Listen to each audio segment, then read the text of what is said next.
In December of 2025, a detector buried 4,850 feet beneath the Black Hills of South Dakota published its final results.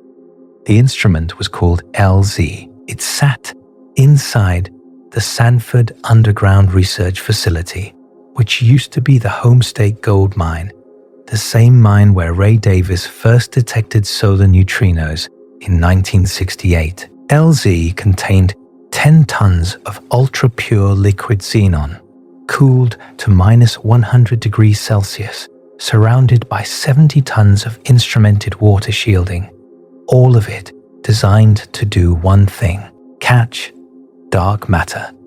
417 days of data, the longest, most sensitive exposure in the history of dark matter detection. And the result was that LZ detected the Sun, boron-8 neutrinos, born in nuclear fusion reactions at the core of a star 93 million miles away, passed through a mile of solid rock, through the water shielding, through the xenon, and left a signal, a 4.5 sigma detection.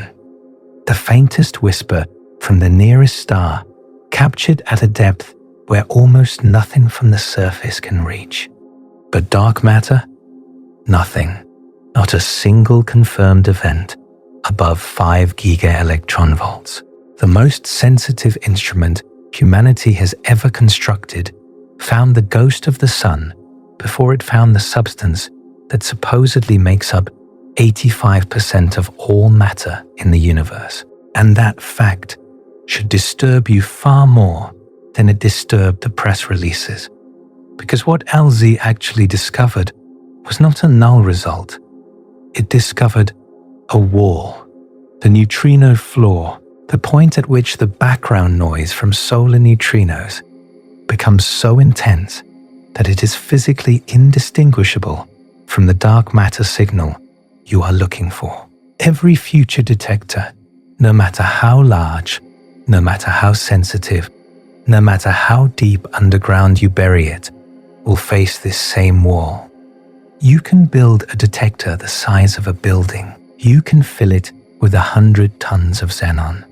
The Sun's neutrinos will still be there, pretending to be dark matter, and you will never be able to tell the difference. This is not a temporary setback. This is the end of a road that began 4 decades ago. Think about the scale of what has been attempted. Since the mid-1980s, humanity has built and operated over 24 major dark matter detection experiments across 4 continents: XEN, ON1T, and XEN-ONT, at the Gran Sasso National Laboratory in Italy, buried under 1,400 meters of Apennine Mountain. Lux and then LZ at the Sanford facility in South Dakota. Panda X at the China Jinping Underground Laboratory in Sichuan Province, the deepest laboratory on Earth at 2,400 meters, where the cosmic ray muon flux is 30 times lower than at Gran Sasso. CDMS and Super CDMS, using germanium crystals cooled to within a fraction of a degree above absolute zero. SNOLAB in Sudbury, Ontario, 2 kilometers down in an active nickel mine, where you have to shower and change into clean clothes just to enter the facility because a single speck of radioactive dust could ruin your data. The sensitivity of these experiments has improved by a factor of more than 1 million over 4 decades. In the 1980s, you could rule out dark matter particles with interaction cross-sections above about 10 to the minus 41 square centimeters. By 2025, LZ had pushed that limit down to 2.2 times 10 to the minus 48 square centimeters, 6 orders of magnitude, a millionfold improvement in your ability to hear the faintest possible interaction between a dark matter particle and a xenon nucleus. And across all of these experiments, in every country, using every target material, at every depth, The answer has been the same. Silence. The conservative estimate for what the world has spent on dark matter detection, including direct searches, indirect detection through gamma-ray telescopes and neutrino observatories, collider searches at CERN, and space-based instruments like the $1.5 billion alpha magnetic spectrometer bolted to the outside of the International Space Station is several $billion. The Large Hadron Collider, AZONE, cost over $13 billion to build and operate through the discovery of the Higgs boson, and a significant fraction of its physics program has been devoted to searching for dark matter candidates like supersymmetric particles. ATLAS and CMS have searched at 7, 8, 13, and 13.6 tera-electron volts through 3 full runs, gluinos excluded below 2.4 tera-electron volts, squarks excluded below 2.4 tera-electron volts. The most natural supersymmetric parameter space where dark matter was supposed to live is almost totally ruled out. There was one experiment that claimed a detection. Dharma/Libra, operating at Gran Sasso in Italy, has been reporting an annual modulation in its signal for over 2 decades. The logic is sound. As the Earth orbits the Sun, it moves through the galactic dark matter halo, faster during one part of the year and slower during the other. This should produce a seasonal variation in the dark matter detection rate. DAMA has observed this modulation at over 12.9 sigma statistical significance across 14 annual cycles. 12.9 sigma. For context, the Higgs boson was discovered at 5 sigma, and that won a Nobel Prize.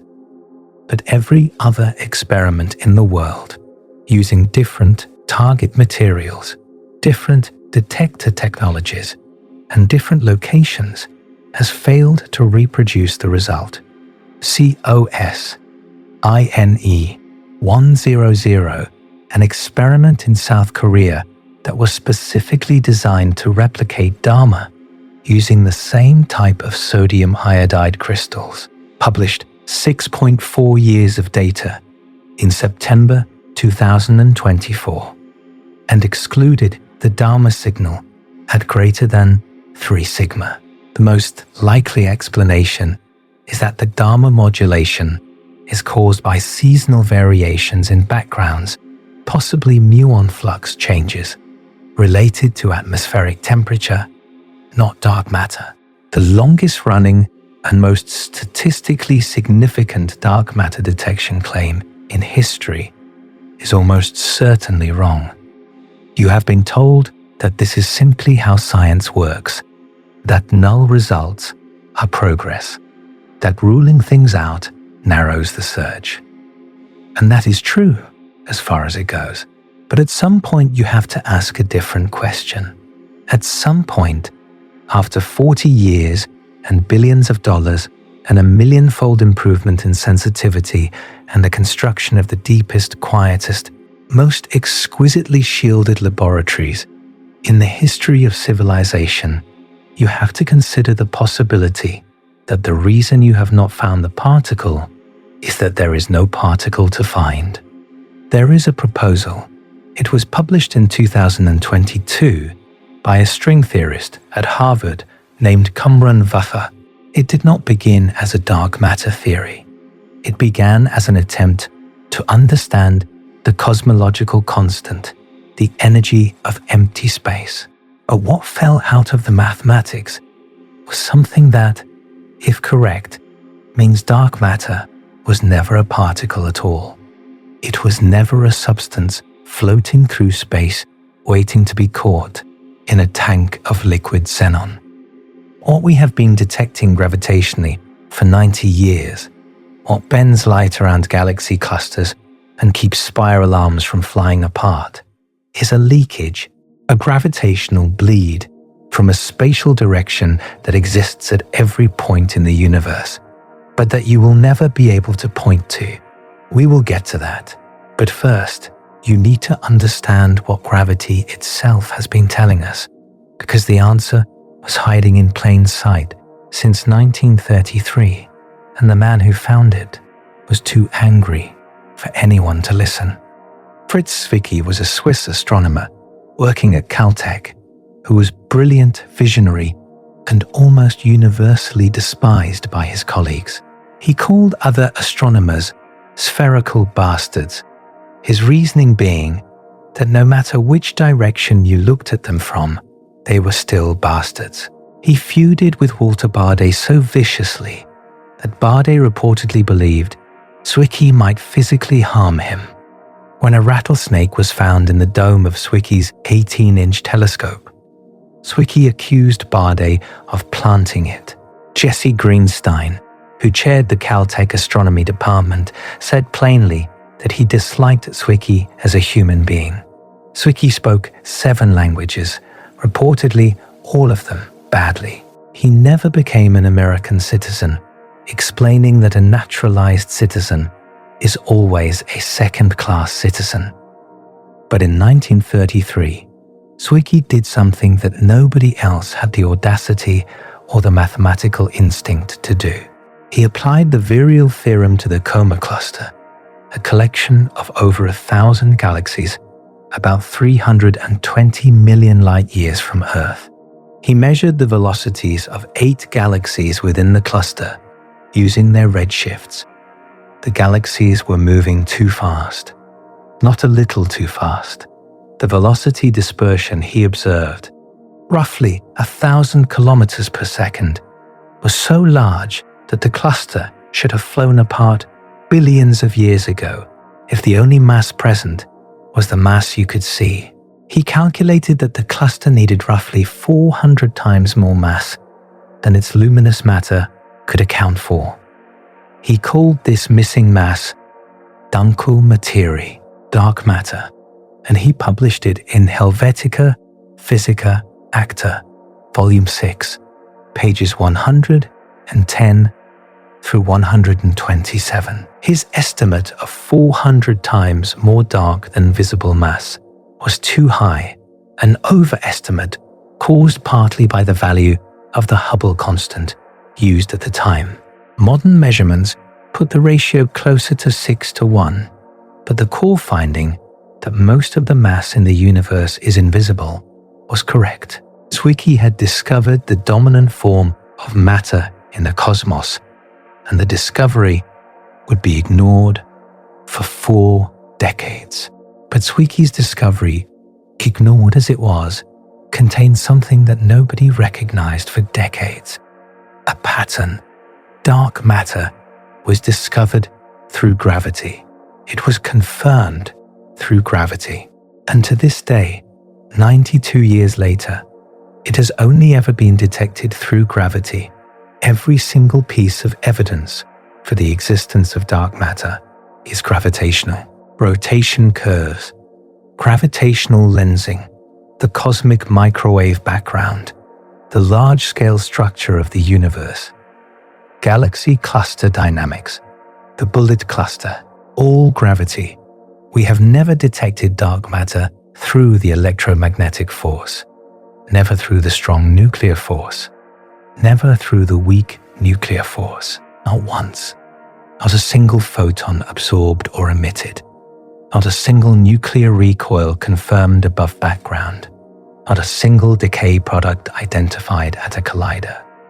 That pattern has been sitting in plain sight for almost a century, and almost everyone walked right past it because they assumed the answer had to be a particle.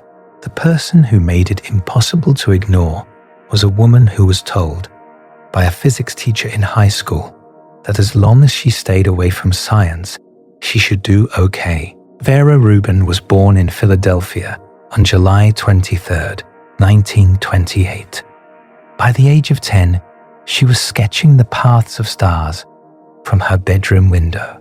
She graduated from Vafa College in 1948 as the only astronomy major in her class. She applied to the graduate program in astronomy at Princeton University and was rejected because Princeton did not admit women to its astronomy department. This policy remained in place until 1975. Rubin completed her master's at Cornell, where her thesis advisors included Philip Morrison and Hans Bethe, and her PhD at Georgetown University under George Gamow, the physicist who had predicted the cosmic microwave background. Even working with Gamow, she was barred from entering his office wing because she was a woman. She joined the Carnegie Institution's Department of Terrestrial Magnetism in 1965 and began a collaboration with Kent Ford, an instrument maker who had built a new image tube spectrograph capable of recording faint galactic spectra roughly 10 times faster than any previous instrument. Their first target was Andromeda, M31, the nearest large spiral galaxy to the Milky Way, about 2.5 million light-years away. In 1970, Rubin and Ford published their results in the Astrophysical Journal, volume 159, page 379. They had measured the spectra of 67 hydrogen emission regions in Andromeda from 3 to 24 kiloparsecs from the galactic center. The maximum circular velocity was 225 kilometers per second at a radius of about 400 parsecs. And then the velocity curve did something it was not supposed to do. It stayed flat. Out to the farthest measurable point, the stars and gas were orbiting at essentially the same speed. This violated everything that Newtonian gravity predicted for a system where most of the mass was concentrated at the center. Think about the solar system. Mercury, closest to the Sun, orbits at 47 kilometers per second. Earth orbits at 30. Neptune, out at 30 astronomical units, crawls along at 5.4. The farther you get from the central mass, the slower you orbit. This is Kepler's law. It is one of the oldest and most reliable predictions in all of physics, and Andromeda was violating it.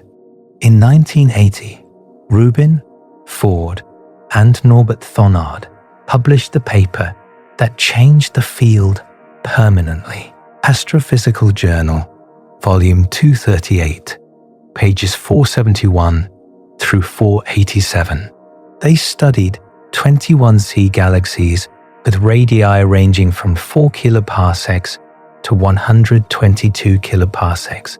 Every single one showed the same behavior, a rapid rise in velocity to about 125 kilometers per second within the first 5 kiloparsecs, followed by a flat or slowly rising curve that extended as far out as they could measure.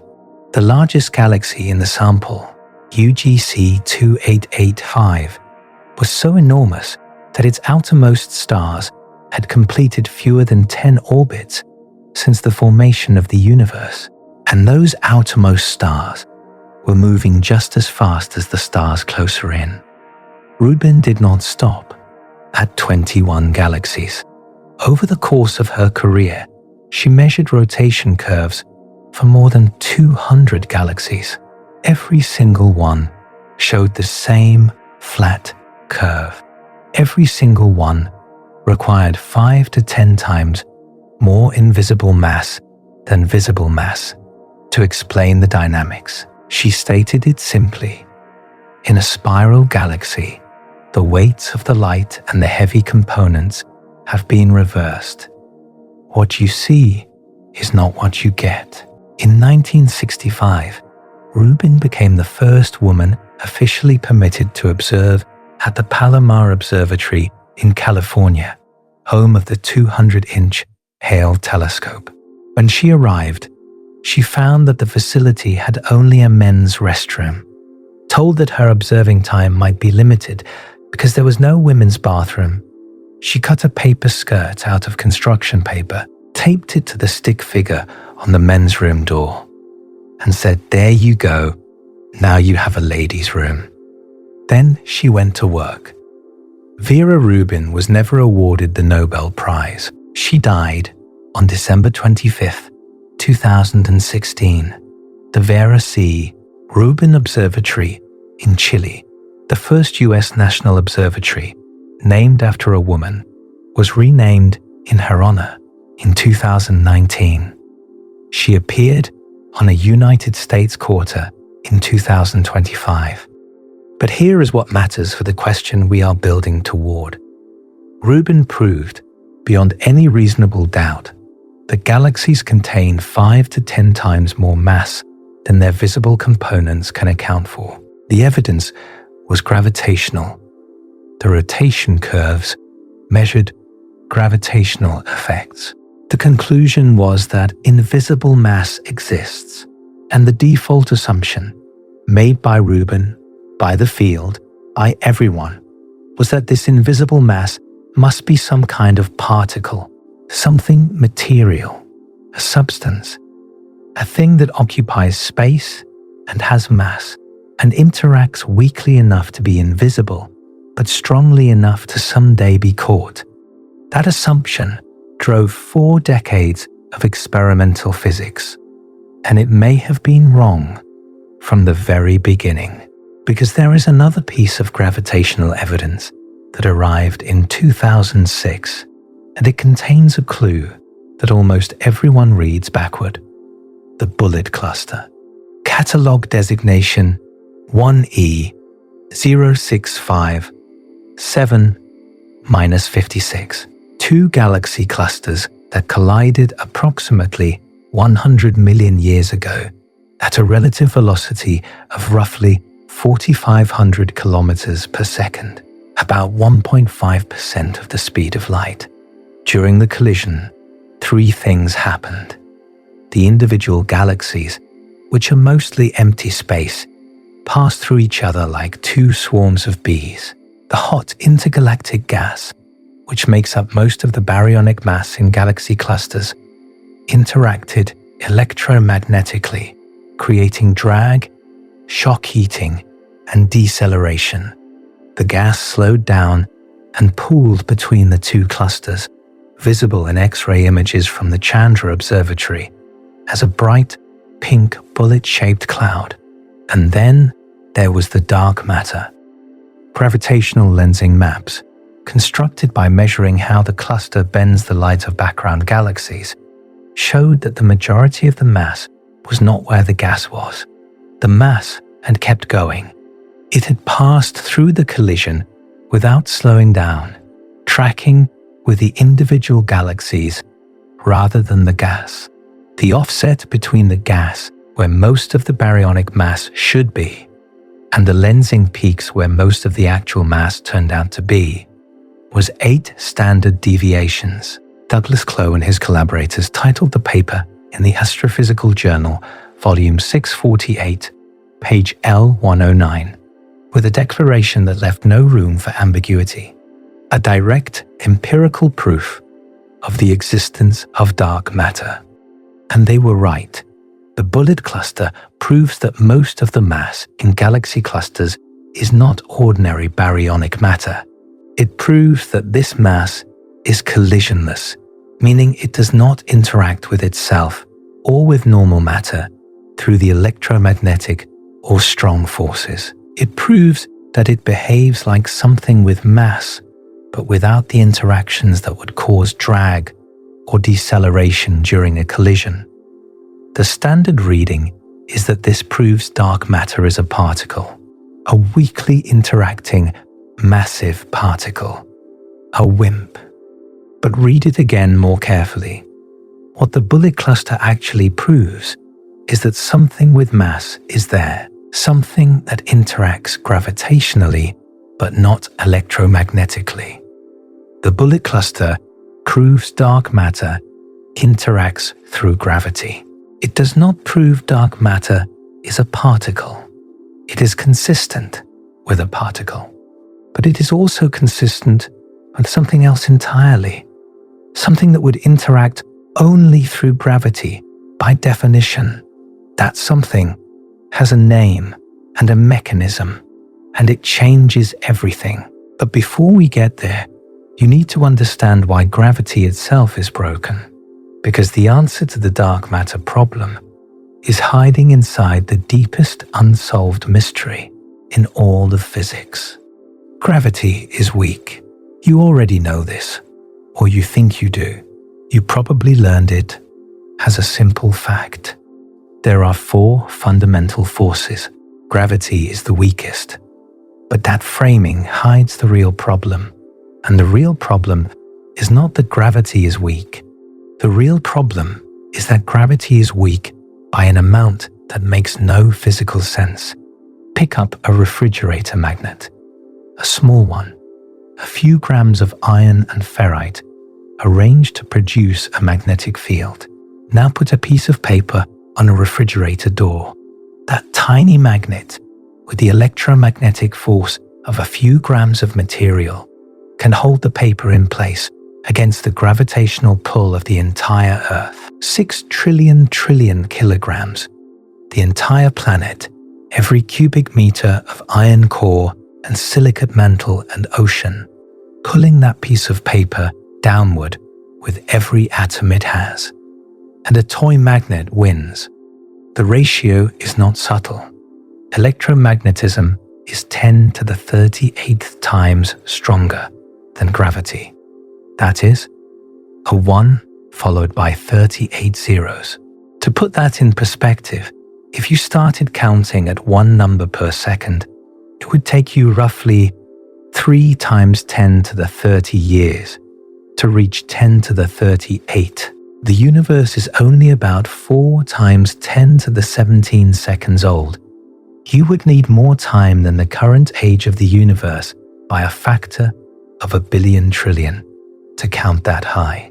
That is how much stronger electromagnetism is than gravity. This is called the hierarchy problem, and it has haunted physics for over a century. If you try to calculate what the strength of gravity should be based on the other forces and the fundamental scales of particle physics, you get a number that is wrong by that factor of 10 to the 38. This is not a minor discrepancy. This is the single largest unexplained ratio in all of physics. The strong force, the weak force, and electromagnetism all have coupling strengths that are within a few orders of magnitude of each other. Gravity is 38 orders of magnitude away. It is not part of the same club. It is playing a different game entirely. And here is the part that changes everything about how you think about dark matter. If gravity is anomalously weak in our 3 spatial dimensions, then the gravitational effects we observe in galaxies and galaxy clusters, the effects we attribute to dark matter, would require far more mass to produce than if gravity were operating at full strength. The amount of dark matter we infer, 85% of all matter, 5.5 times more than ordinary matter, is directly determined by how weak gravity appears to be. If gravitational waves, if stronger, we would need less dark matter to explain the observations. If gravity is leaking somewhere, diluted, spreading into a volume we cannot access, then the dark matter problem and the hierarchy problem are the same problem. For a century, nobody could explain why gravity was so weak. And then, in 1998, 3 physicists proposed an answer that was so audacious it almost should not have worked. They proposed that gravity is not weak at all. It is being diluted, leaking, hemorrhaging into spatial dimensions that we cannot see.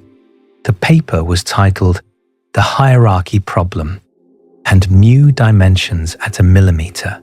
The authors were Nima Arkani Hamed, Savas Demopoulos, and Gia Diwali.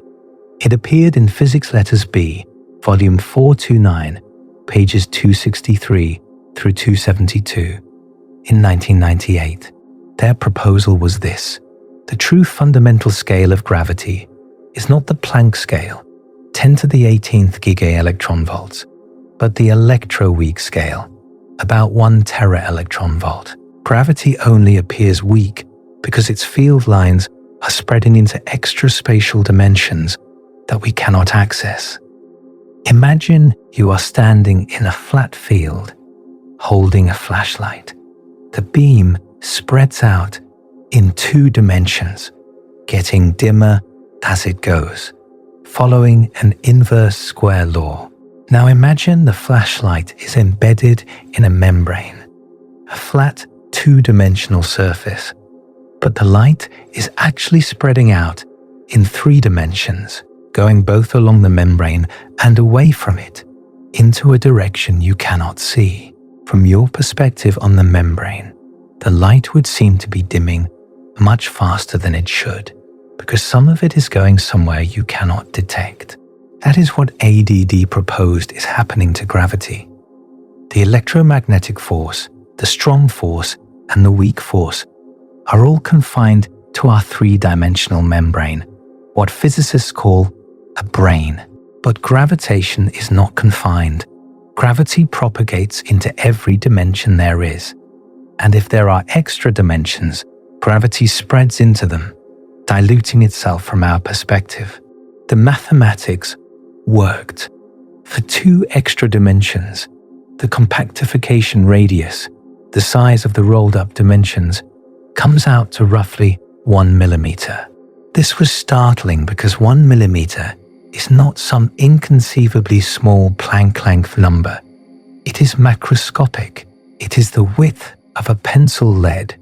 And at the time the paper was published, gravity had not been tested at distances much below 1 millimeter. The extra dimensions could have been sitting there, right at the edge of experimental reach, and nobody would have known. Since then, tabletop torsion balance experiments have pushed the limit down to roughly 50 micrometers, about the width of a human hair. No deviations from Newton's inverse square law have been found. This rules out 2 ADD extra dimensions larger than about 37 micrometers. But it does not rule out the general principle. Smaller dimensions or different geometries remain open. And in 1990, the geometry got much stranger. Lisa Randall was born on June 18, 1962, in Queens, New York. She graduated from Stuyvesant High School in 1980, the same class as the string theorist Brian Greene. At the age of 18, she won first place in the Westinghouse Science Talent Search. She earned her bachelor's and her PhD from Harvard in 1983 and 1987, respectively. She became the first tenured woman in the Princeton University Physics Department, then the first tenured woman in the MIT Physics Department, then the first tenured female theoretical physicist at Harvard. By the autumn of 2004, she was the most cited theoretical physicist in the world over the previous 5 years. Her advisor, Howard Georgi, described her in a way that captures something unusual.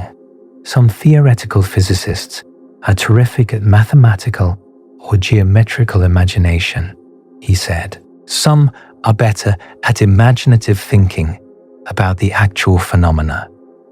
Lisa is great at both.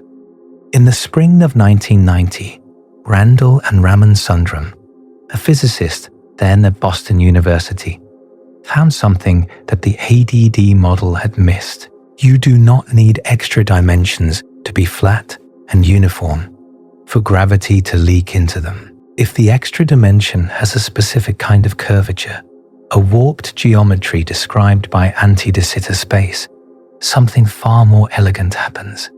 The graviton's wave function becomes exponentially concentrated at one location in the extra dimension, and exponentially suppressed at another. Their first paper, titled A Large Mass Hierarchy from a Small Extra Dimension, was submitted to the ArXiv on May 4, 1990, and published in Physical Review Letters, Volume 83, pages 3,370 through 3,373, on October 25th of that year. It now has over 7,400 citations. The model posits a five-dimensional spacetime containing two parallel three-branes separated by a compact extra dimension. One brane is called the Planck brane. The other is called the TV brane. Our universe lives on the TeV brane. The metric between the branes is exponentially warped so that the effective mass scale changes dramatically depending on your location in the fifth dimension. On the Planck brane, gravity operates at full Planck scale strength. On the TeV brane, where we sit, gravity appears diluted by a factor of approximately 10 to the 16. That exponential suppression, arising from a modest parameter in the warped geometry, produces the hierarchy. Gravity is not intrinsically weak. We are sitting at the wrong address. The graviton's wave function peaks far from us at the Planck brane, and by the time its influence reaches our brane, it has been exponentially reduced. Their second paper was even more radical. Submitted on June 8, 1999, published in Physical Review Letters, Volume 83, pages 4,690 through 4,693. Over 14,000 citations. It was selected as a Physical Review Letters milestone letter in 2008. The title was An Alternative to Compactification, and its content matched the ambition of that title. In this model, RS2, there is only one brane, ours, floating in a fifth dimension that is not compact and not finite.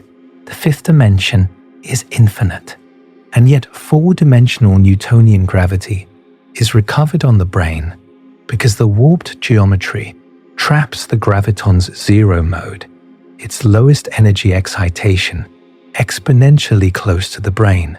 The graviton can explore the infinite fifth dimension, but it does not want to. It is localized near us by the curvature of space-time itself. Randall once said something about dark matter that carries a different weight when you know what her models imply about the geometry of reality. It would be even more mysterious to me, she said, if the matter we can see with our eyes is all the matter that exists. Why should we have perfect senses that can directly perceive everything? That question, asked by anyone else, sounds philosophical. Asked by the physicist who showed that an entire infinite dimension could be hiding behind the curvature of space-time, it sounds like a warning. And here is where the extra dimension story connects back to dark matter through a century-old idea that began with an improbable letter from an underpaid mathematician. In 1919, Theodore Kaluza was a struggling teaching assistant at the University of Königsberg, barely making a living, supporting a family, and largely unknown to the wider physics community. Despite his obscurity, he had an idea that was breathtaking in its simplicity.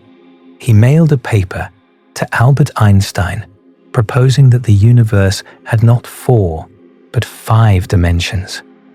Kaluza showed that if you write down general relativity in 5 dimensions and then compactify the 5th dimension into a circle, the 5-dimensional equations of motion decompose naturally into 4-dimensional general relativity plus Maxwell's equations of electromagnetism, plus a scalar field. Gravity and electromagnetism, the two forces known at the time, unified for the price of one extra dimension. The elegance was undeniable.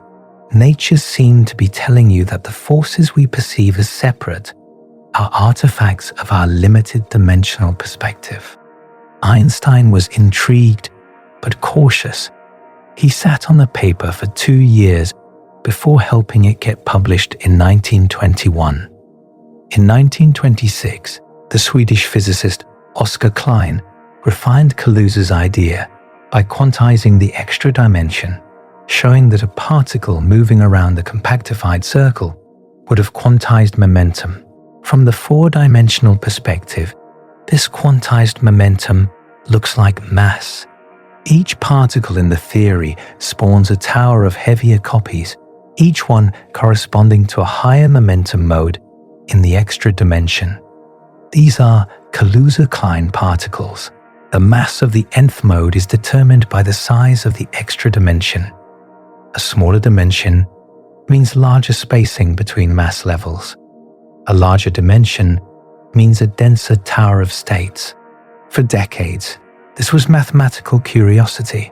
Then extra dimensions became central to string theory in the 1980s and 90s, and the Kaluza-Klein tower became something potentially real. In 2001, Thomas Appelquist, Hsin Chia Cheng, and Bogdan Dobrescu proposed a framework called Universal Extra Dimensions, in which all standard model fields propagate in the extra dimensions, not just gravity.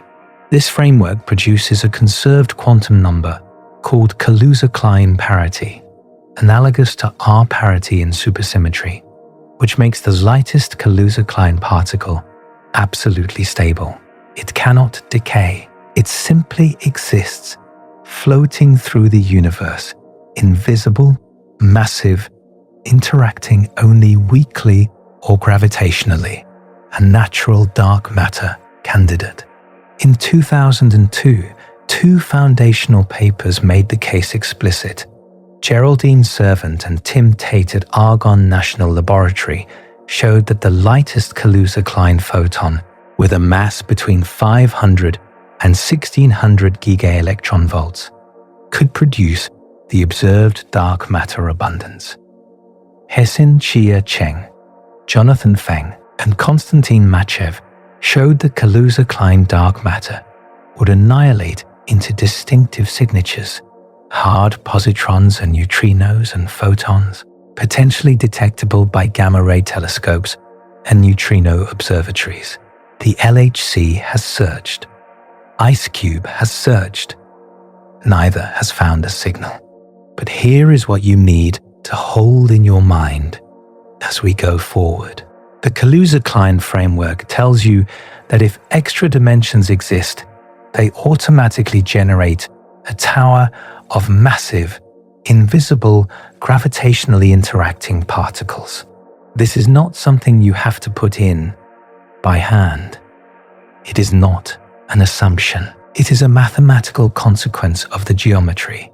Extra dimensions produce dark matter candidates the way a guitar string produces harmonics. You do not choose for it to happen. The physics demands it. Now combine everything you have learned so far. Dark matter has only ever been detected through gravity. Gravity is anomalously weak by 38 orders of magnitude. The leading explanation for that weakness is that gravity leaks into extra dimensions, and the existence of extra dimensions automatically generates a tower of invisible, massive gravitationally interacting particles that behave exactly like dark matter. If extra dimensions are real, dark matter is not a mystery. It is an inevitability. The mystery is not why dark matter exists. The mystery is why we ever expected it to be anything else. And that is not even the disturbing part, because everything I have told you so far, Arkani Hamed, Dimopoulos, Diwali, Randall, Sundrum, the Kaluza-Klein Tower, is published, peer-reviewed, and among the most heavily cited work in theoretical physics. It has been on the table for over 25 years, but it remains speculative because there were too many possibilities, too many ways to arrange extra dimensions, too many sizes, too many shapes, too many configurations. You could explain the hierarchy problem, but you could not narrow it down to a specific prediction. You could say extra dimensions might exist, but you could not say which ones had to exist, or how big they had to be, or what specific consequences they would produce. What was missing was a constraint, something outside the extra dimension models themselves that would force the geometry into a single, specific configuration. And in 2022, that constraint arrived. It did not come from an experiment. It did not come from a telescope. It came from the most embarrassing number in all of physics. And it pointed with startling precision to a single extra dimension, roughly 1 micron wide, threaded through every point in the universe, invisible to every force except gravity, and containing more mass than everything you have ever seen. The cosmological constant is a number that quantifies the energy density of empty space. It was first introduced by Albert Einstein in 1917 as a fudge factor to keep his equations from predicting a dynamic universe. He wanted the cosmos to be static, eternal, unchanging. Adding lambda, a small positive constant, could balance the gravitational attraction of matter and produce a stable solution. When Edwin Hubble discovered in 1929 that the universe was expanding, Einstein abandoned the constant, reportedly calling it the biggest blunder of his life, according to George Gamow, though whether Einstein actually used those words is debated. For 7 decades, the cosmological constant was assumed to be exactly 0. Then in 1998, everything changed. But before that discovery makes sense, you need to understand the problem that the cosmological constant creates, because it is the worst quantitative prediction in the history of science, and it is the crack in the foundation of physics through which the dark dimension emerges. Quantum field theory says that empty space is not empty. It seethes with virtual particles popping in and out of existence, and each of these virtual particle pairs contributes a tiny amount of energy to the vacuum. When you sum up the contributions from all known quantum fields up to the Planck energy scale, you get a predicted vacuum energy density that is approximately 10 to the 120 times larger than the value we actually observe. This is not a rough disagreement. This is a disagreement by a factor of 1 followed by 120 zeros. To give you a sense of scale, the number of atoms in the observable universe is roughly 10 to the 80. The discrepancy between the predicted and observed vacuum energy is 10 to the 40 times larger than the number of atoms that exist. Wolfgang Pauli was the first to notice the problem in the 1920s, calculating that if vacuum energy were as large as the theory predicted, the gravitational effect would be so strong that the radius of the observable universe would not even extend to the moon. It has been called the worst prediction in the history of physics. It has been called the most embarrassing problem in physics. Scientific American ran a headline calling it exactly that. And for a century, nobody could fix it. You either had to accept that the cosmological constant is exactly 0, which was observationally wrong after 1998, or you had to explain why it is not 0 but is instead a specific absurdly tiny positive number, 1.11 times 10 to the minus 52 per square meter, a number that is not 0 but is so close to 0 that it looks like the universe is trying to be 0 and barely failing. This is where Cumrun Vafa enters the story. Vafa was born on August 1st, 1960, in Tehran, Iran. He attended Alborz High School, one of the most prestigious secondary schools in the country. He moved to the United States in 1976 and enrolled at MIT, where he earned a bachelor's degree in mathematics and physics in 1981. He completed his PhD at Princeton in 1985 under the supervision of Edward Witten, who is widely considered the greatest living theoretical physicist. Vafa joined the Harvard faculty at the age of 25 and has been there ever since. In October of 2025, he was promoted to the Timken University Professor, Harvard's highest faculty distinction. He won the Breakthrough Prize in Fundamental Physics in 2017 and the Dirac Medal in 2008.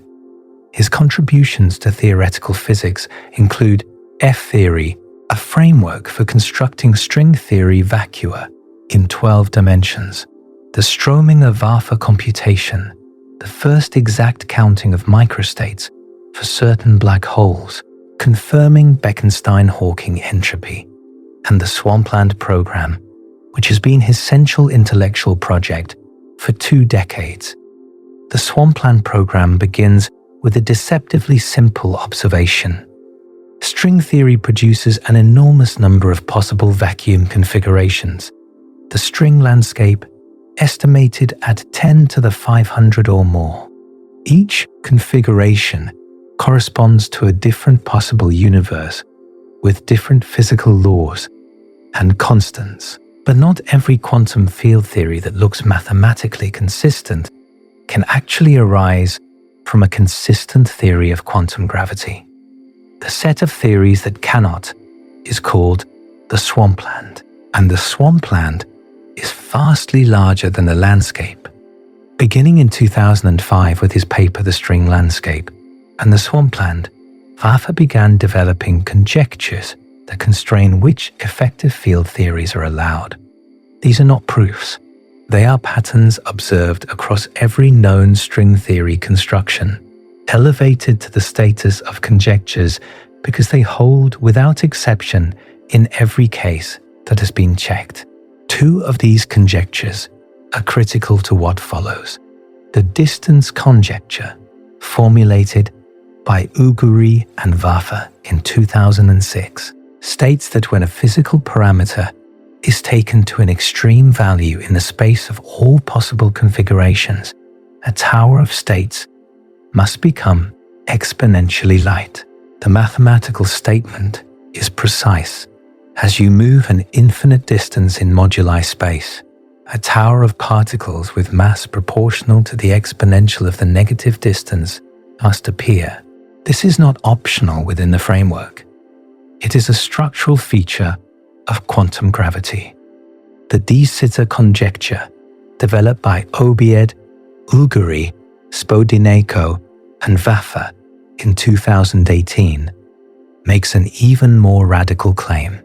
It proposes that stable De Sitter vacua, universes with a positive cosmological constant that remains constant forever, may not be allowed in quantum gravity at all. If this is correct, then dark energy cannot be a true cosmological constant. It must be slowly evolving. It must be quintessence, a scalar field rolling down a potential, getting weaker over time. Now put these pieces together. The cosmological constant is the smallest measured parameter in all of physics. Apply the distance conjecture. When a parameter approaches an extreme value, a tower of new particles must become light.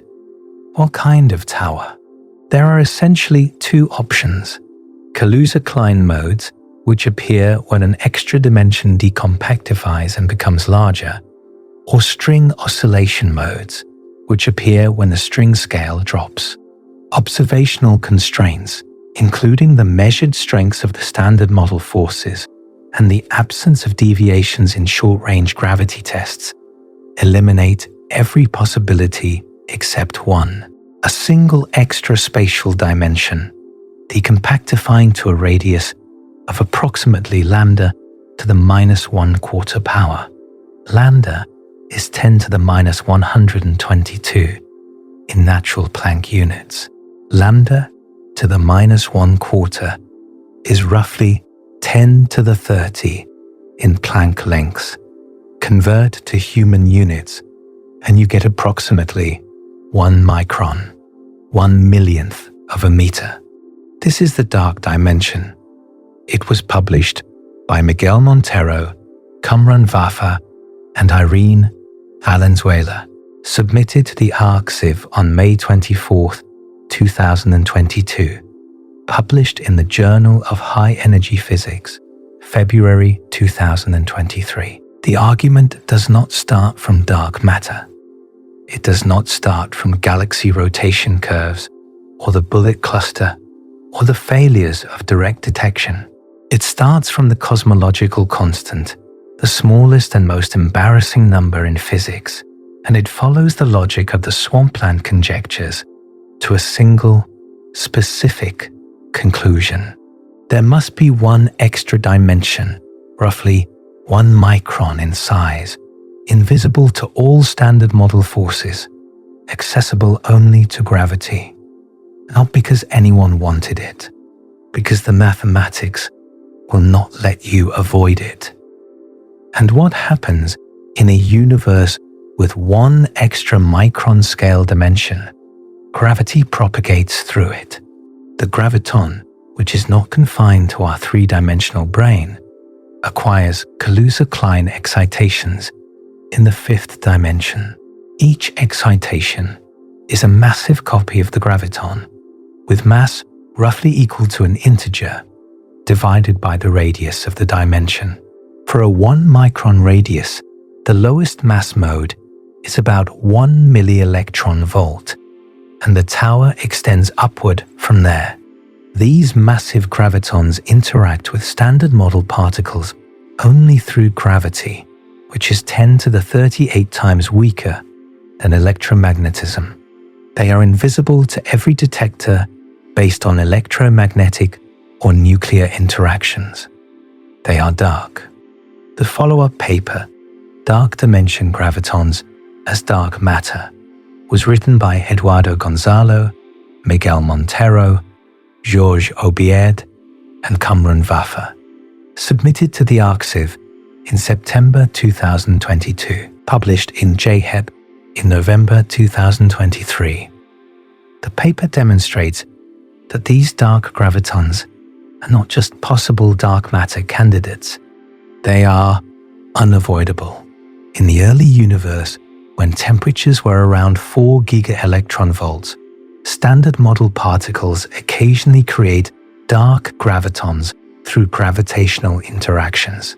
The rate is low because gravity is weak, but over the enormous volume of the early universe, enough are produced to account for the observed dark matter abundance. Heavier dark gravitons are unstable and decay to lighter ones through a gravitational cascade. The lightest stable modes accumulate. Their predicted mass sits in the range of 1 to 100 kiloelectronvolts, which places them in the warm dark matter category, between the hot neutrino-like candidates and the cold WIMP-like candidates that have dominated the field for decades. Here is the fact that Vafa keeps returning to. He did not invent a new particle to explain dark matter. He followed a chain of logic about the cosmological constant and found that dark matter was already there, built into the geometry. As he put it, we do not have to introduce a new particle. Gravitons have been part of physics for 90 years. The dark gravitons are simply gravity doing what gravity does in a universe with one more spatial dimension than we assumed. And here is where the scenario becomes something more than elegant. It explains the failure. It explains why 40 years of direct detection experiments found nothing. WIMPs, The particles those experiments were designed to catch interact through the weak nuclear force. That is what the W in WIMP stands for. Weakly interacting massive particles. The detection strategy assumes that a dark matter particle occasionally hits an atomic nucleus through the weak force, producing a tiny recoil that can be measured. But dark gravitons do not interact through the weak force. They do not interact through any force except gravity. The interaction cross-section is not 10 to the minus 48 square centimeters. It is not 10 to the minus 50. It is suppressed by the Planck scale, making it approximately 10 to the minus 70 or smaller. No direct detection experiment ever built, no matter how large or how sensitive, could possibly detect a dark graviton. The neutrino flaw is irrelevant. The entire concept of a neutrino flaw assumes your dark matter particle interacts through something other than gravity. Dark gravitons do not. This means the entire experimental program, 4 decades, billions of dollars, dozens of experiments, was looking for the wrong thing.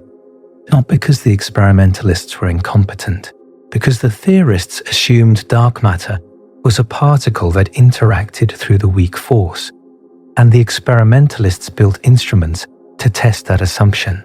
The assumption was reasonable. It was the simplest possibility, and it was wrong. You may have been told that string theory makes no testable predictions. This is one of those claims that gets repeated so often it feels like a fact. It is not. The dark dimension makes at least 4 specific testable predictions, and experiments capable of testing them either exist or are under development. First, if the dark dimension is approximately 1 micron in size, then Newton's inverse square law of gravity should deviate from its expected behavior at distances near 1 micron. Current torsion balance experiments have tested gravity down to approximately 50 micrometers.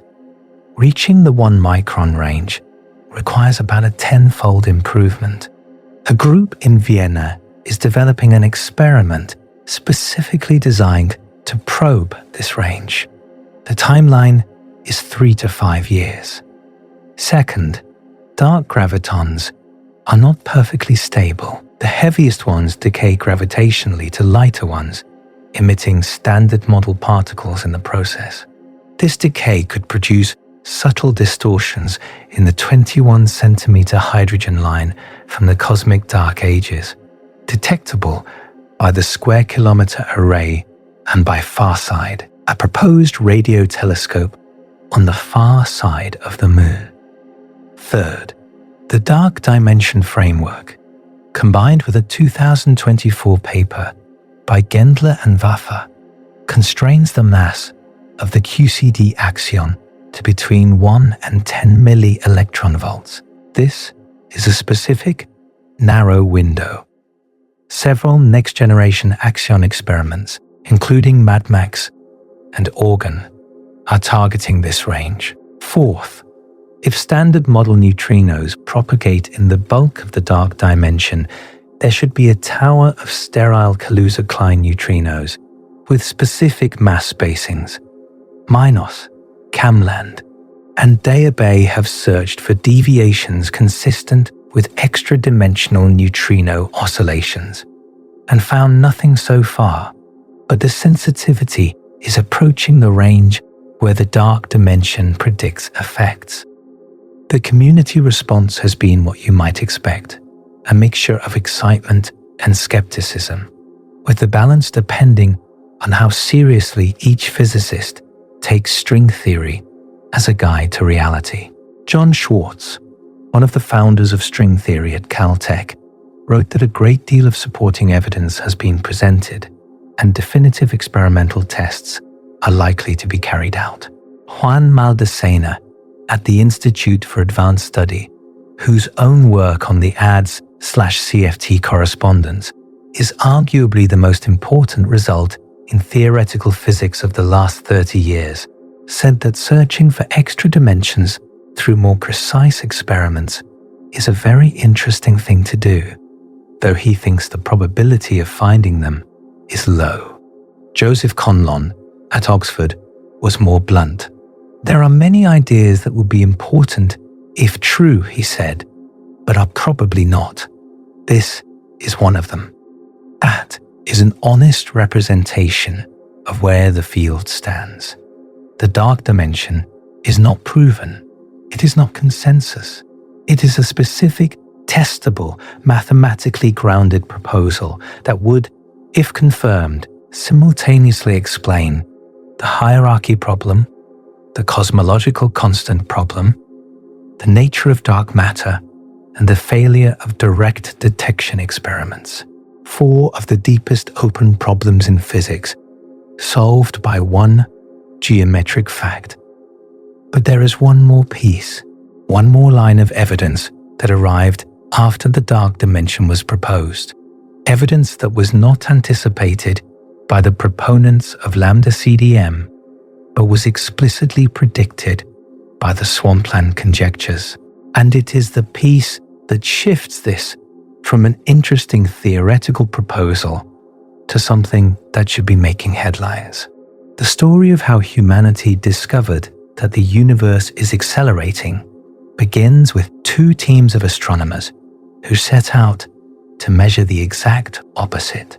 In the early 1990s, the standard expectation was that the expansion of the universe, discovered by Edwin Hubble in 1929, was slowing down. The mutual gravitational attraction of all the matter in the cosmos should be acting as a brake, gradually decelerating the expansion. The question was not whether the expansion was slowing, but how quickly. The deceleration rate would tell you the total density of the universe and therefore its ultimate fate. Would it expand forever? Or would gravity eventually win, pulling everything back together in a big crunch? 2 groups took on the measurement. The Supernova Cosmology project, led by Saul Perlmutter at Lawrence Berkeley National Laboratory, had been operating since 1988. They used Type Ia supernovae as standard candles, explosions of white dwarf stars that all reach approximately the same peak luminosity, making them usable as cosmic distance markers. By comparing the observed brightness of distant supernovae with their redshift, you can map the expansion history of the universe. The rival team, the High-Z Supernova Search Team, was led by Brian Schmidt at the Australian National University, with the data analysis handled by a young postdoc named Adam Rees, then at the University of California, Berkeley. Perlmutter's team studied 42 high redshift Type Ia supernovae. Schmidt and Rees studied 16 high redshift supernovae plus 34 nearby ones, 50 total. Both teams expected to find deceleration. Both teams found the opposite. The distant supernovae were 10 to 15% fainter than they should have been, not brighter, as you would expect if the expansion was slowing and the universe were more compact in the past. Fainter, more distant. The universe was not decelerating. It was speeding up. Adam Rees has described his reaction multiple times, and every time the language is the same. I remember seeing that the sign of the answer was, I would have said, wrong. I remember thinking, I have made a terrible mistake and spending weeks looking for it. He rechecked the analysis. He looked for systematic errors in the supernova photometry. He checked the dust corrections, the K corrections, the light curve fitting. The answer did not change. Perlmutter had the same experience from a different angle. My very first reaction was the reaction of any physicist in such a situation, he said later. I wondered which part of the chain of the analysis needed a new calibration. He also could not find an error. Brian Schmidt received Rias's analysis results and sent back an email with the subject line, "Hello, Lambda." The message contained a figure showing the data and the undeniable conclusion. Before most of the team had even seen the analysis, Schmidt was greeting the return of Einstein's cosmological constant as if it were an old acquaintance showing up uninvited. "Hello, Lambda," as though he were answering a door he had hoped would never be knocked on. The Supernova Cosmology project presented initial evidence at a conference in January of 1998. The High-Z team's paper was submitted on May 15, 1998. Rias et al.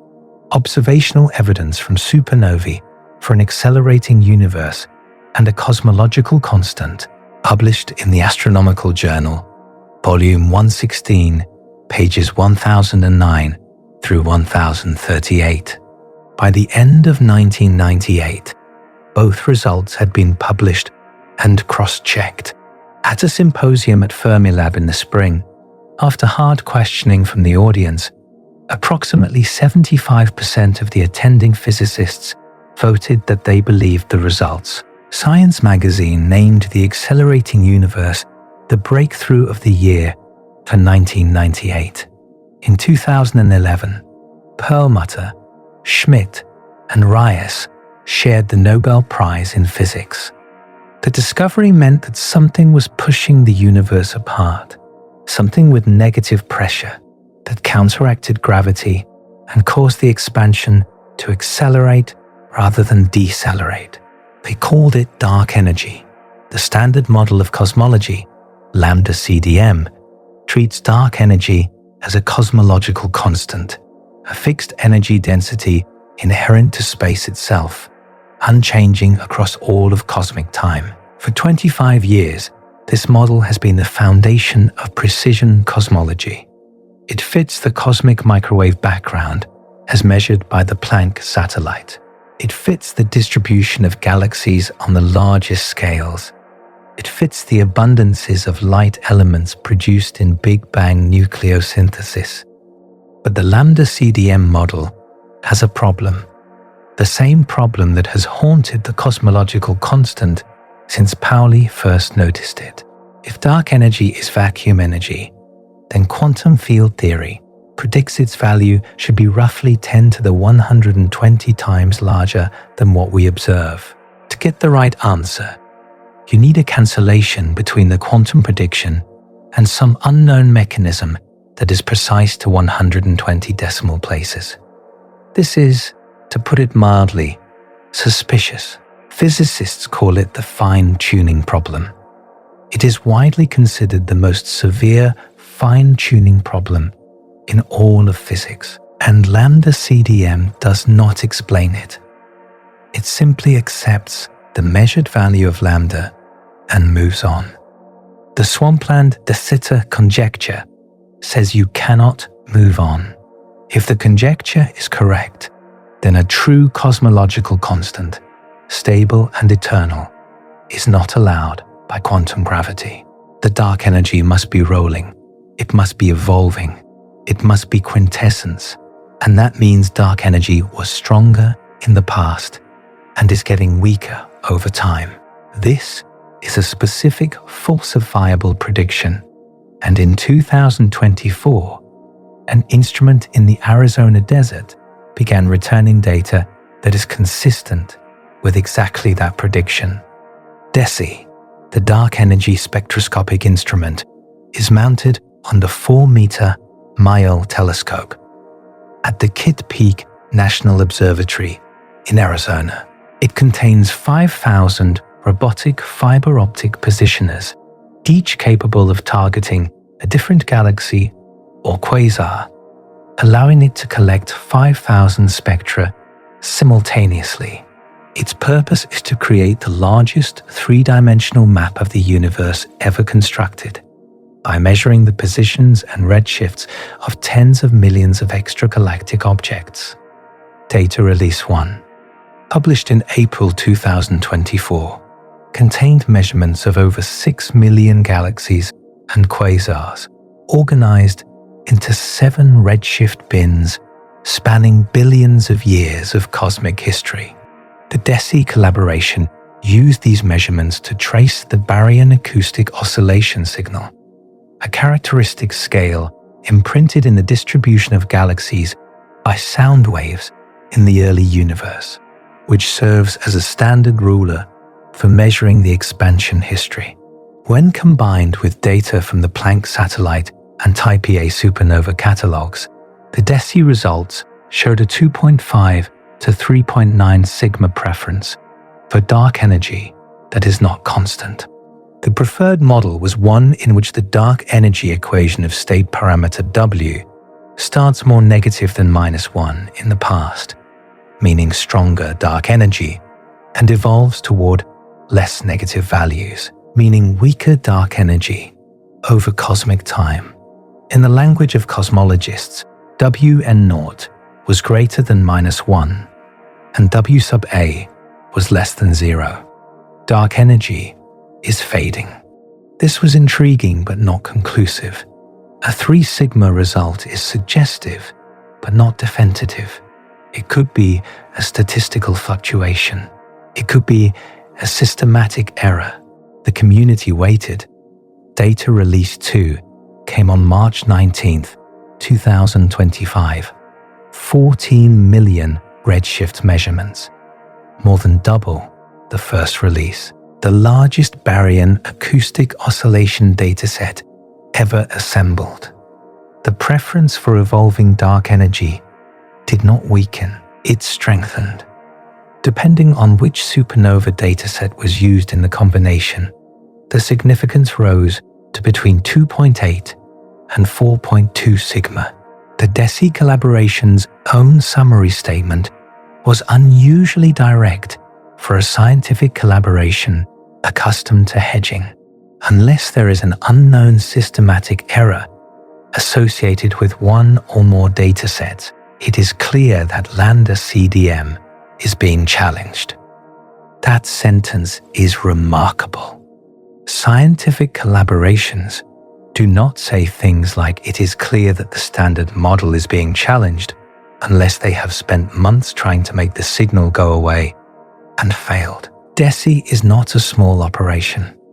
It involves over 900 scientists from 70 institutions in 17 countries. That statement passed through internal review. They meant it. And here is where the dark dimension connects to something real, something measured, something that landed on desks in 2025 and has not gone away. In July of 2025, a paper appeared on the arXiv by Alec Bedroya, Georges Aubied, Cumrun Vafa, and David Wu. The title was Evolving Dark Sector and the Dark Dimension Scenario. The paper models dark energy as a scalar field rolling down an exponential potential, exactly as the Swampland de Sitter conjecture requires. But it goes further. In the dark dimension framework, the size of the extra dimension is coupled to the dark energy field. As the scalar field evolves and dark energy weakens, the dark dimension slowly grows. And because the mass of the dark gravitons depends on the size of the dimension, the dark matter mass itself evolves over cosmic time. Dark matter is not a fixed substance with a fixed mass. It is a population of particles whose properties are drifting as the geometry of the universe changes. The paper fits the DESI data release 2 data. It fits the supernova data. Both datasets independently favor the dark dimension scenario over lambda CDM. The best fit value for the parameter that controls how quickly dark matter mass evolves is C prime, approximately 0.05 plus or minus 0.01. Small, but non-zero. Dark matter mass is changing by about 5% per unit of cosmic evolution in the scalar field direction. This is not a large effect. You would not notice it on human timescales or even galactic timescales. But over billions of years, it accumulates. The dark sector is not static. It is drifting. And this is what the title of this video means by accelerating. Not that dark matter particles are moving faster through space. Not that dark matter is accumulating somewhere it should not be. The acceleration is in the process itself. The leakage of gravity between our three visible dimensions and the hidden dark dimension is coupled to the evolution of dark energy. As dark energy changes, the geometry changes. As the geometry changes, the leakage rate changes. The relationship between our reality and the hidden dimension is not a fixed architectural feature of the universe. It is a dynamic process that has been evolving for billions of years and will continue to evolve for billions more. There is a separate piece of evidence that something is wrong with lambda CDM, and it has been building for over a decade. The Hubble tension. When you measure the expansion rate of the universe using the cosmic microwave background, the relic radiation from 380,000 years after the Big Bang, you get a value of 67.4 plus or minus 0.5 kilometers per second per megaparsec. This is the Planck measurement, published in 2018, and it is exquisitely precise. But when you measure the expansion rate locally, using Cepheid variable stars and Type 1a supernovae in nearby galaxies, you get a value of approximately 73 kilometers per second per megaparsec. The discrepancy is 5 to 6 kilometers per second per megaparsec, and it has reached 5 sigma statistical significance, a 1 in 3.5 million chance of being a fluke. For years, the hope was that the discrepancy was a measurement error, probably in the local measurements. Maybe the Cepheid distances were wrong. Maybe there was unaccounted for dust. Maybe the supernova calibrations were off. Then, the James Webb Space Telescope weighed in. JWST observed over 1,000 Cepheid variable stars with unprecedented resolution and confirmed that the Hubble Space Telescope measurements were accurate. The discrepancy is not instrumental. It is real. The local universe is expanding faster than the early universe says it should be. At 8.2 sigma confidence, something is wrong with the standard model of cosmology. Either the early universe measurement is wrong, which would require new physics in the cosmic microwave background, or the local measurement is wrong, which JWST has now made extremely unlikely. Or the model connecting the two is wrong. Lambda CDM assumes dark energy is a constant and dark matter is a fixed, cold, non-interacting substance. If either of those assumptions is violated, the expansion history changes and the tension could be resolved. The dark dimension framework violates both assumptions. Dark energy is not a constant. Dark matter mass is not fixed. Both evolve coupled to each other through the geometry of the extra dimension. Whether this specific framework resolves the Hubble tension is not yet settled, but the fact that the two deepest observational anomalies in modern cosmology, the DESI evidence for evolving dark energy and the Hubble tension, both point away from lambda CDM and toward the kind of evolving dark sector that the Swampland predicts, is not something the field can ignore indefinitely. And there is one more anomaly. This one comes not from cosmology, but from the James Webb Space Telescope's survey of the early universe. JWST has discovered galaxies at extraordinarily high redshifts that appear too massive and too bright for their age. the most distant confirmed galaxy, as of early 2026, designated MOND 14, sits at a redshift of 14.44, corresponding to a time just 280 million years after the Big Bang. Some of the galaxies found at redshifts between 7 and 10 would require star formation efficiencies above 57% to fit within the lambda CDM framework, which is unrealistically high.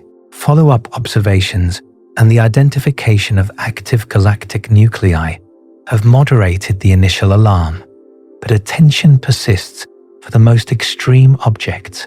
Intriguingly, JWST also revealed many filamentary, elongated galaxies at redshifts between 3 and 8, whose morphologies are better reproduced in simulations using warm dark matter models than standard cold dark matter. Dark gravitons from the dark dimension, with predicted masses in the 1 to 100 kilo-electron-volt range, would be warm dark matter.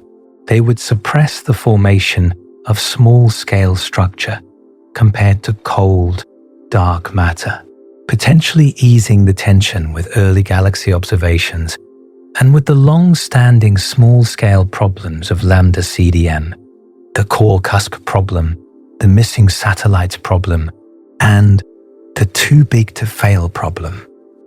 There is even a possibility that makes the picture stranger still. In May of 2025, Lingyuan Chen and Abraham Loeb at Harvard published a paper showing that the DESI data could be equally well explained if roughly 15% of dark matter has an evolving equation of state, oscillating between values of -1 and 1, while the remaining 85% behaves normally. This is observationally degenerate with evolving dark energy, meaning the data cannot currently distinguish between dark energy changing and dark matter changing. In the dark dimension framework, both are changing, coupled to each other through the size of the extra dimension. The DESI signal could be dark energy evolving, or dark matter evolving, or both at once. The data fits all three interpretations, and all three are predicted by the same geometric mechanism. None of this is proof. The DESI data is not yet at 5 sigma. The dark dimension has not been confirmed by a sub-micron gravity test. The dark graviton mass has not been directly measured. The connection to the Hubble tension is suggestive, not established. But consider the trajectory. In 2022, Vafa published a prediction derived from the deepest constraints in string theory. In 2024, DESI found the first hint that dark energy is evolving, exactly as the Swampland predicted. In 2025, the hint strengthened to 4 sigma in some combinations. A paper by Vafa's group showed that the data fits the dark dimension framework better than it fits lambda CDM. Meanwhile, the particle dark matter program has reached the neutrino floor without a detection. The LHC has not found supersymmetric particles, and the Hubble tension refuses to resolve itself within the standard framework. The pattern is not subtle. The standard model of cosmology is under more observational pressure than at any point since its establishment, and the most specific alternative that addresses the dark matter problem, the dark energy problem, the hierarchy problem, and the cosmological constant problem simultaneously is one that requires you to accept that the space you are sitting in right now has a hidden direction, approximately 1 micron wide, that you will never be able to perceive directly. The alternative is that all of these anomalies are coincidences, that DESI will regress to the mean with more data, that the Hubble tension will be resolved by some mundane astrophysical correction.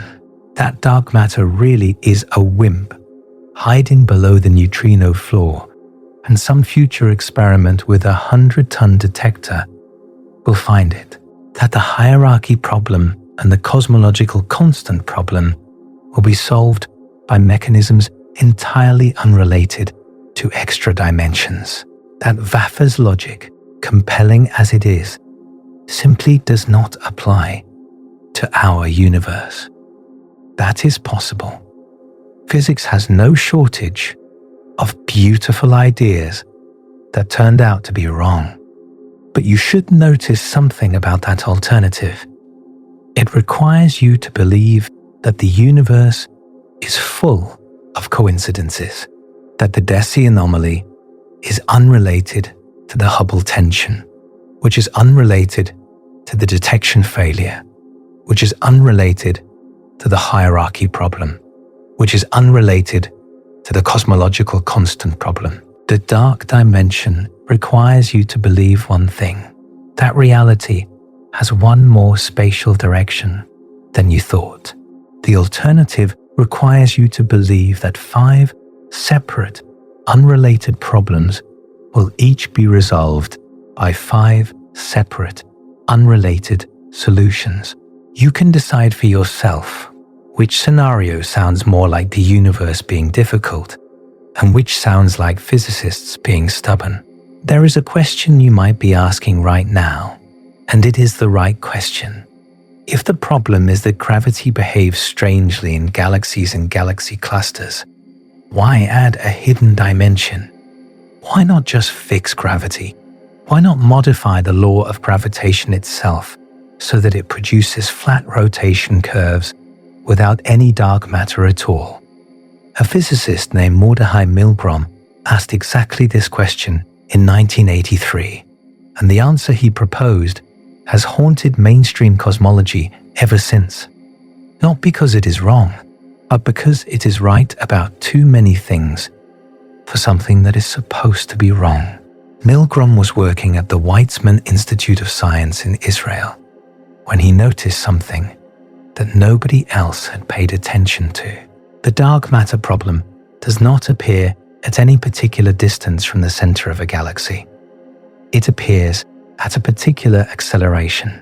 When the gravitational acceleration in a galaxy drops below a specific threshold, roughly 1.2 times 10 to the minus 10 meters per second squared, the dynamics stop following Newton's law and start behaving as if there is extra mass. Above that threshold, everything is normal. Below it, the effective gravitational force is stronger than Newton predicts. Milgrom proposed a modification to Newton's second law called MOND, for modified Newtonian dynamics. Below the critical acceleration A0, the effective gravitational acceleration transitions from the Newtonian value to the square root of the Newtonian acceleration times a 0. This single modification, with a single free parameter, the critical acceleration, produced flat rotation curves automatically. No dark matter required. He submitted the papers to Nature. They were rejected. He submitted to astronomy and astrophysics letters. Rejected again. They were eventually published in the Astrophysical Journal in 1983. 3 papers in a single volume. The reception was, as Milgrom later described it, with characteristic understatement, hardly overwhelming enthusiasm. But MOND did something that no dark matter model has ever done.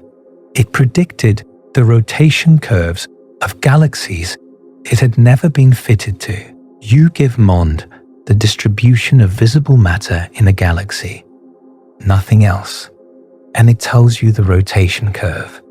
No free parameters beyond a 0. No dark matter halo to adjust. No concentration parameter to tune. One number and it works. Not approximately, not within a factor of 2. It works with stunning precision across hundreds of galaxies spanning 4 orders of magnitude in mass and surface brightness. The most striking prediction is the baryonic Tully-Fisher relation.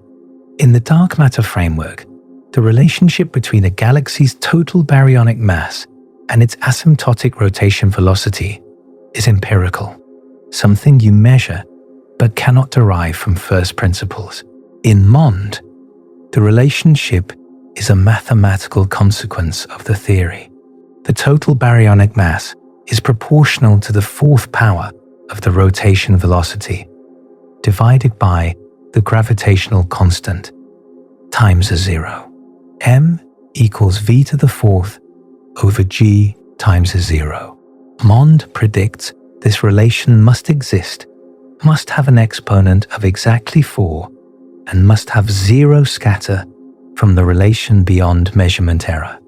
When Stacy McGaw and collaborators measured the radial acceleration relation in 2016 using a sample of 153 galaxies from the SPARC database, they found exactly this: a tight, linear correlation between observed acceleration and baryonic acceleration, with intrinsic scatter consistent with 0. The relation held across every galaxy type, from tiny dwarfs to massive spirals. This is the kind of result that should make any honest scientist uncomfortable if they believe dark matter is a particle floating in a halo around every galaxy. Because in the dark matter framework, there is no reason for the dark matter distribution to correlate so precisely with the visible matter distribution. The dark halo is supposed to be independent. It formed through gravitational collapse in the early universe, long before the baryons settled into disks and spiral arms. There is no mechanism in lambda CDM that predicts the radial acceleration relation.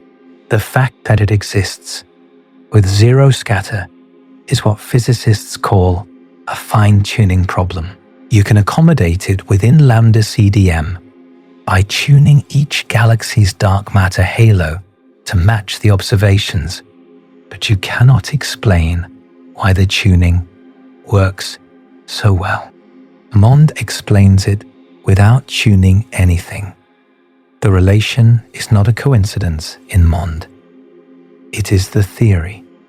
So why is MOND not the accepted answer? Because it fails precisely where dark matter succeeds on the largest scales. Galaxy clusters still require about twice as much mass as the visible baryons can account for. Even with MOND, the cosmic microwave background power spectrum, those exquisite temperature fluctuations measured by Planck with a precision of 1 part in 100,000, requires dark matter to fit the acoustic peaks. Without dark matter, the 3rd peak is too low. MOND alone cannot fix this. And the bullet cluster, the direct proof that mass is offset from the visible gas, is extremely difficult to explain without something that behaves like a separate substance. Jacob Bekenstein, the physicist who discovered that black holes carry entropy, spent the last decade of his career trying to build a relativistic version of MOND that could handle these problems. His framework, called TeVeS for Tensor Vector Scalar Gravity, published in 2004, was the most sophisticated attempt. It could reproduce gravitational lensing. It could produce a reasonable cosmic microwave background spectrum, but it introduced multiple free functions and extra fields, and by the time you added enough complexity to match all the data, the elegance that made MOND compelling in the first place was gone. Bekenstein died in 2015. No fully satisfactory relativistic MOND theory exists today. There was another attempt.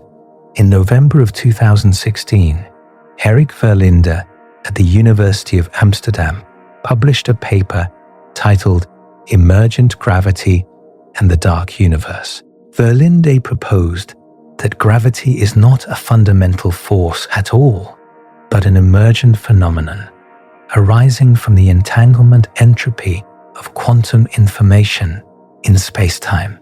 His framework predicted that in regions where baryonic matter is present, the entropy associated with dark energy is displaced, creating an elastic response that mimics the effect of additional gravitational mass. The extra gravitational force that appears in galaxies, the force we attribute to dark matter, is in Verlin's framework a thermodynamic effect of dark energy being pushed around by ordinary matter. The prediction was remarkable. With zero free parameters, the theory produced an apparent dark matter distribution that matched the observed distribution in galaxies. Margot Brouwer and collaborators tested it in 2016 and 2017 using weak gravitational lensing measurements of over 33,000 galaxies from the KIDIS survey, and found good agreement with Verlin's predictions for isolated, roughly spherical systems. But emergent gravity, like MOND, had limits. It worked for isolated galaxies. It could not handle galaxy clusters. It could not handle interacting or non-spherical systems. It made no prediction for the cosmic microwave background, and a 2017 test using galaxy colors as a proxy for stellar mass-to-light ratio found that when you separated galaxies by color, the results favored lambda CDM over Verlinda. The framework was not wrong so much as incomplete, a sketch of what a theory might look like rather than a finished theory. Here is the pattern you should notice. Every alternative to particle dark matter, MOND, TEVES, emergent gravity, superfluid dark matter, which is a 2015 proposal by Lascia Bereziani and Justin Corey, in which dark matter particles condense into a superfluid inside galaxy halos and generate MOND-like phonon-mediated forces. Every single one of them works brilliantly at the galactic scale and fails at the cosmological scale. And every particle dark matter model works at the cosmological scale but cannot explain why galactic dynamics are so tightly correlated with baryonic matter that MOND can predict rotation curves from visible matter alone. This is not a problem that either side can solve by working harder. This is a structural mismatch.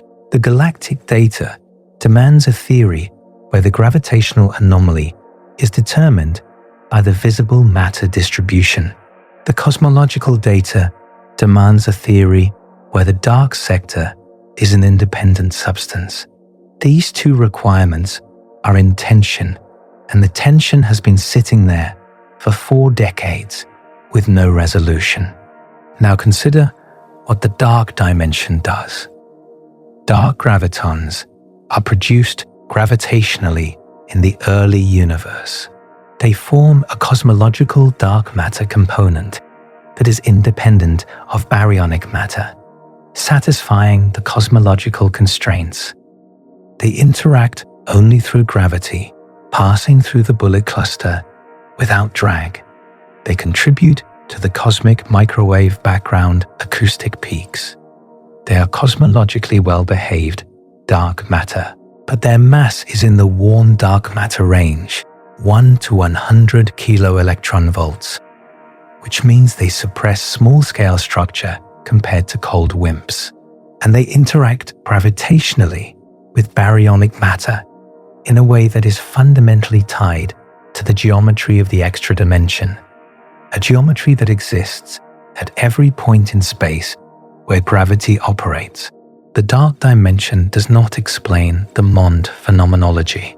Nobody has yet derived the radial acceleration relation from the dark dimension framework. This is an open problem and an honest gap, but the framework has the structural features that could eventually bridge the gap. The dark matter is gravitational in origin. Its properties depend on a geometric feature of space-time itself.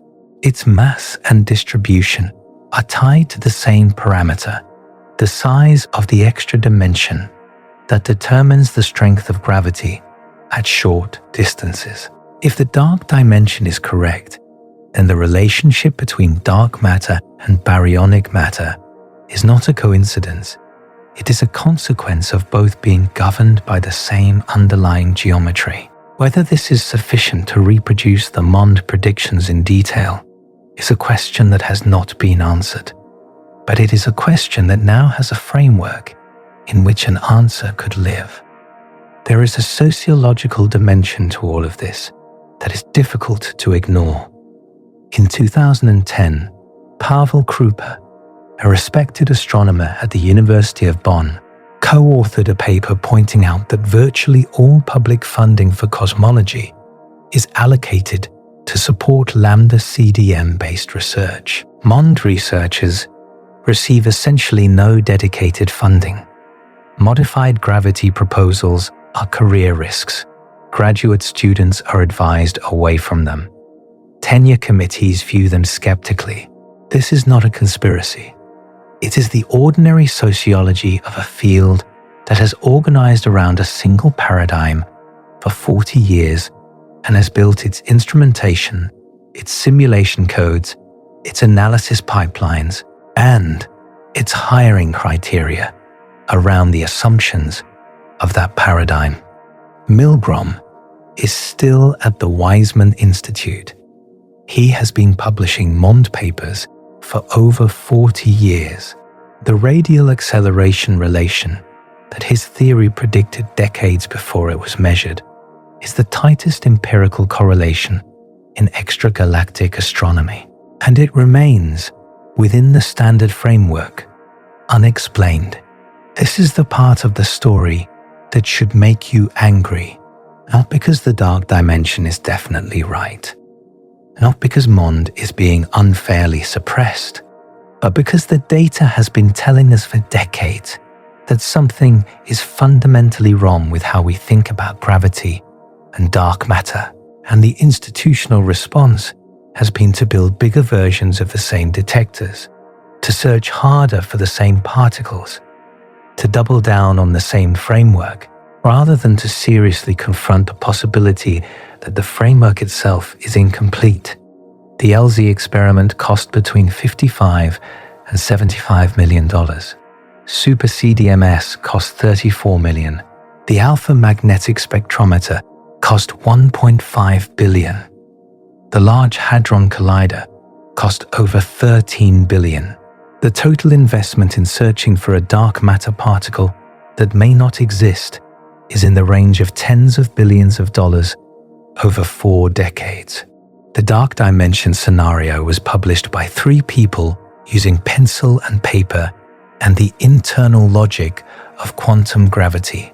Its testable predictions could be verified by tabletop experiments costing a few $1 million. The submicron gravity test that could confirm or rule out the dark dimension could be performed in a university laboratory.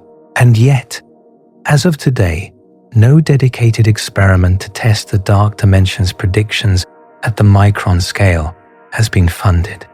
This is what the data looks like when you put it all together. 40 years of detection failure.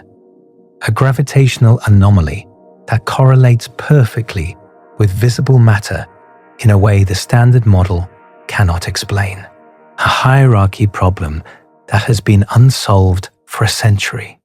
A cosmological constant that disagrees with quantum field theory by 120 orders of magnitude. A Hubble tension at 5 to 6 sigma that refuses to go away. A DESI result at 3 to 4 sigma showing that dark energy is evolving. An early universe that JWST shows is more mature than lambda CDM predicted. And a single geometric proposal, derived not from dark matter phenomenology, but from the deepest constraints in quantum gravity, that addresses all of these problems simultaneously by positing one extra dimension, approximately 1 micron in size. The response from the mainstream has been measured interest, cautious acknowledgement, and no funding. You can draw your own conclusions about what that says about how physics works in the 21st century. Go back to the beginning, not to LZ, not to DESI. Go back 92 years to 1933 to a Swiss astronomer with a volcanic temper and an instinct for numbers that nobody else trusted. Fritz Zwicky looked at the Coma cluster and measured velocities that were too high. The galaxies were moving too fast. The cluster should have flown apart. Something invisible was holding it together, and Zwicky called it dark matter because he had no other word for it. He assumed it was matter, because what else could it be? What else has mass? What else generates gravity? Matter was the only option available to a physicist in 1933. Nobody listened. Zwicky spent 4 decades being right and being ignored. He died on February 8, 1974, at the age of 75. He had pioneered dark matter, coined the term supernova, predicted neutron stars 2 years before they were theoretically derived by Oppenheimer and Volkoff, proposed gravitational lensing as a tool for measuring cosmic distances, and discovered 122 supernovae personally. He received the Gold Medal of the Royal Astronomical Society in 1972 and the Presidential Medal of Freedom. His colleagues at Caltech, with rare exceptions, could not stand him. Then Vera Rubin confirmed it. Galaxy after galaxy. 200 rotation curves that all said the same thing. The mass is there. It is invisible. It is gravitational. She was right about every measurement she ever made. She never got the Nobel Prize. She died on Christmas Day, 2016. Then for 40 years, the field assumed the mass was a particle, a WIMP, something that interacts through the weak nuclear force and could be caught in a cryogenic detector or produced at a collider. This was reasonable. It was the simplest hypothesis. It was testable. And it was wrong.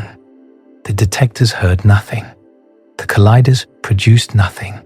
Sensitivity improved by a factor of 1,000,000, and the answer remained the same. Silence. Now consider the possibility that the silence was not a failure of the instruments, but a message from the physics. Consider the possibility that Zwicky was right about the mass and right about its invisibility, but wrong about one thing. He assumed it was matter. He assumed it was a substance, a thing, something material occupying space, the way atoms and molecules and particles do. What if it is not a substance? What if it is a geometry? The dark dimension is not out there. It is not at the edge of the observable universe. It is not in a distant galaxy cluster or behind the cosmic microwave background. It is here. It is everywhere. It is threaded through the room you are sitting in right now, through the air between your hand and whatever screen you are watching this on, through the chair beneath you, through the floor, through the earth beneath the floor, 1 micron wide, smaller than a red blood cell, smaller than a bacterium, large enough to contain the mass equivalent of 85% of everything in the observable universe, a dimension of space that you cannot point to, cannot move through, cannot perceive in any way except through gravity. Every second, gravity leaks into this dimension and back. That is not a metaphor. In the Randall Sundrum framework, gravitons genuinely propagate into the extra dimension. Their wave functions extend into the bulk. What comes back are the Kaluza-Klein excitations, the heavier harmonics, the dark gravitons. They carry mass. They respond to gravity. They curve space-time, but they do not scatter light. They do not absorb radiation. They do not interact with your body or your instruments or your xenon detectors. They pass through everything as if it does not exist, or more precisely, as if they exist in a direction that everything in your experience is too flat to access. The dark matter halo surrounding the Milky Way extends roughly 300,000 to 400,000 light years in every direction. It contains approximately 1.3 trillion solar masses of invisible something. You are inside it right now. It is above you and below you and in every direction you could point. The local density near Earth is about 0.4 gigaelectronvolts per cubic centimeter, which works out to roughly 600 grams of dark matter spread across the entire volume of the Earth. Billions of dark matter particles, or dark gravitons, or whatever they are, pass through your body every second. If they are WIMPs, roughly 10 of them hit a nucleus in your body every year. If they are dark gravitons, the interaction rate is so low that in the entire age of the universe, from the Big Bang to this moment, the expected number of interactions between a dark graviton and any atom in your body is effectively zero. They are there. They are real. They carry mass equivalent to 5.5 times more than everything you have ever seen. And they are passing through you right now as if you are not there. The Swampland conjectures say this dimension is not optional. It is not a speculative addition to the equations. If the distance conjecture holds, and it holds in every known string theory construction, then the observed value of the cosmological constant requires a tower of light states. The only tower consistent with observations is a Kaluza-Klein tower from a single decompactifying dimension at the micron scale. The dimension is there because the cosmological constant demands it, and the cosmological constant is the most precisely measured small number in all of physics. You cannot avoid it by ignoring it. And it is changing. The DESI data says the dark sector is evolving. The Swampland says it must be. If the dark dimension is real, then its size is not fixed. It is coupled to the dark energy scalar field. As dark energy weakens, the dimension grows. As the dimension grows, the dark graviton masses shift. The leakage rate changes. The ratio of dark matter to normal matter, which cosmologists have treated as a fixed number for 2 decades, 26.8% dark matter and 4.9% ordinary matter, may not be fixed. It may be drifting slowly over billions of years. The universe is not a static structure. It is not a building with fixed walls and a permanent foundation. It is a dynamic geometry, and the geometry is changing, and the change is accelerating, and nobody can tell you what the geometry will look like in 10 billion years, or 50 billion years, or 100 billion years, because we do not have a theory that predicts the endpoint. The cosmological constant could continue to decrease. The dark dimension could continue to grow. The dark graviton masses could shift until the dark matter that holds galaxies together no longer has the properties required to hold galaxies together. Or the evolution could reverse, or it could stabilize at some value we cannot yet predict. The Swampland conjectures constrain the direction of evolution, but not the destination. We know the dark sector is moving.